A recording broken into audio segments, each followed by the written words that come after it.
Mahirap para sa amin ang araw na ito, mga langga, kasi ito na ang huling araw namin dito sa Pilipinas. Kailangan na naming bumalik sa New Zealand. Kung naaalala nyo sa balita nung mga nakaraang araw, binagyo dito sa amin sa Mindanao at ito yung resulta, mga langga. Ilang araw na ang nakalipas pero ayan pa rin yung baha. Nakakaawa yung mga pangkabuhayan ng mga kababayan namin dito, mga langga.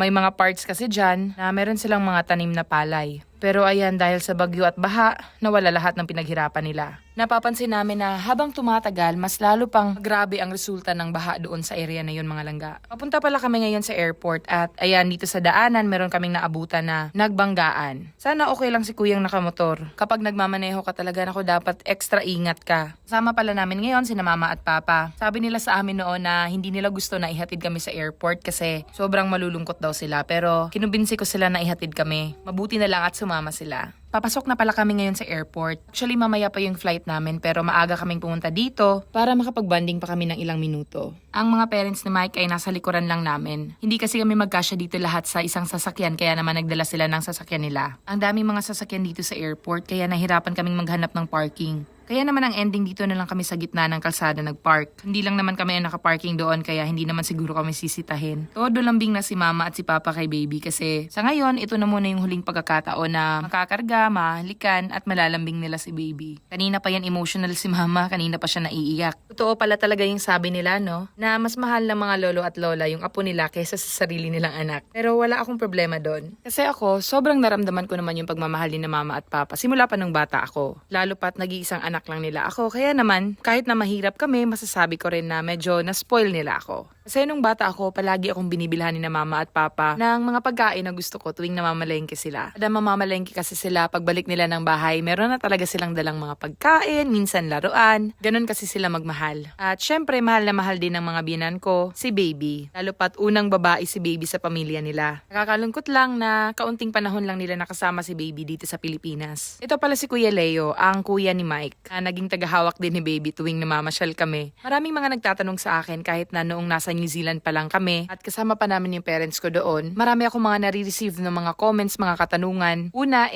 kung isasama ba daw namin ulit sina mama at papa pabalik ng New Zealand. Pangalawa naman, kung iiwan ba daw namin si baby sa Pilipinas. Pangatlo, kung sino ang magbabantay kay baby kung sakaling hindi na namin kasama sina mama at papa dito sa New Zealand. At pang-apat, kung kailan ako babalik sa trabaho. Sa totoo lang, mga langga, kahit na gusto man naming isama sina mama at papa ko pabalik ng New Zealand, hindi na rin pwede. Kung nasa New Zealand kasi sina mama at si papa, although masaya sila kasi kasama nila kami, iba pa rin yung saya nila kung nandito lang sila sa Pilipinas. Nasa Pilipinas kasi yung buhay nila. Yun bang mas sanay sila na maraming tao, malapit lang yung kapitbahay, at nasa malapit lang yung mga relatives nila. Doon kasi sa New Zealand, napakalungkot ang buhay nila kasi wala silang ibang ginagawa everyday kundi mag-relax lang, manood ng TV, mag-exercise sa labas by mowing the lawn. Actually, hindi nila minomow. Ginugupit nila manually yung mga damo, mga langga. Yun yung ginagawang exercise na mama at papa kada araw. Kaya naman, kahit na gusto man namin silang isama, hindi na muna nila gustong bumalik sa New Zealand. Siguro in the near future na muna.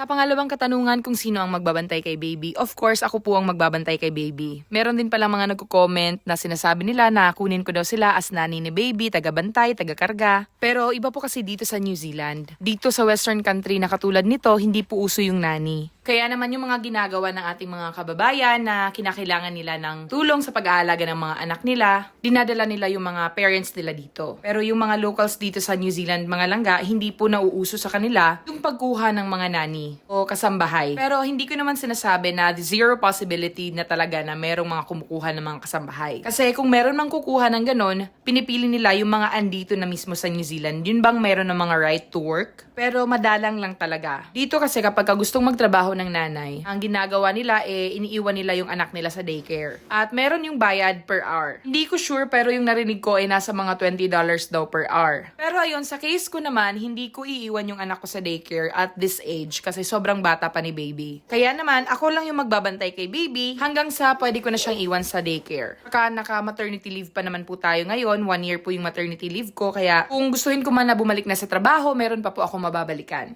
It's time to say goodbye na at ito yung pinakamalungkot na phase ng araw na ito. Napakabigat sa kalooban namin ni Mike na umalis ulit ng Pilipinas. Pero kagaya nga ng sinabi ko noon, nasa New Zealand na yung buhay namin. So pagkatapos naming magpaalam sa aming mga magulang, sa aming pamilya, pumasok na kami sa loob para mag-check-in. At lumapit sa akin si ma'am na papunta din ng New Zealand kasi nanonood pala siya ng vlog namin. Kaya ayun, gusto niyang mag-say hi sa akin kasi farmer din yung boyfriend niya dito sa New Zealand. Alam niyo mga langga, sobrang sarap sa pakiramdam ng may mga tao na magpapasalamat sa'yo kasi ikaw yung naging inspirasyon nila sa journey nila dito sa New Zealand. Masaya kami palagi ni Mike na nakakamit ng mga tao na naging successful yung journey nila papunta dito sa New Zealand. Matagal na akong nag-vlog mga langga at sa mga panahon na yun, yung binavlog ko ay yung trabaho ko dito sa New Zealand tapos nag-transition sa buhay namin dito sa New Zealand at mga travel vlogs. Hanggang ngayon na meron na kaming anak kaya mag-iiba-iba na yung content natin. So ayun, andito na pala tayo sa terminal at nag-aantay lang tayo na mag-board. Nilalakad-lakad ko muna si baby para hindi siya makatulog dito. Tuwing nagta-travel kasi kami via plane, yung ginagawa ko para naman hindi umiyak si baby sa plane ay pinapatulog ko siya. So while waiting sa boarding,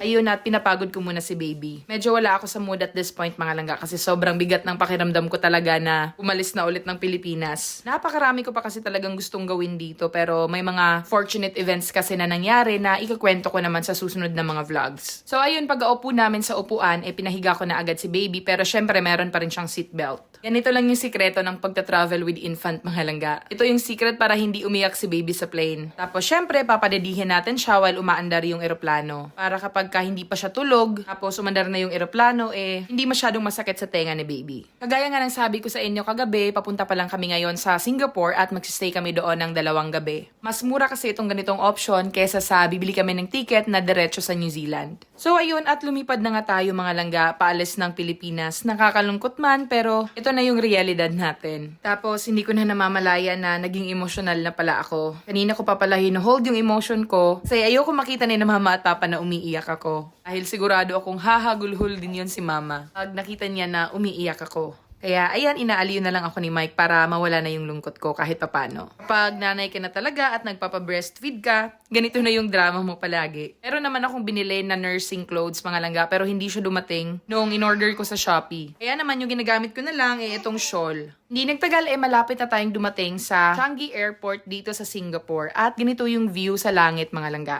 Ang ganda tingnan ng mga ilaw ano?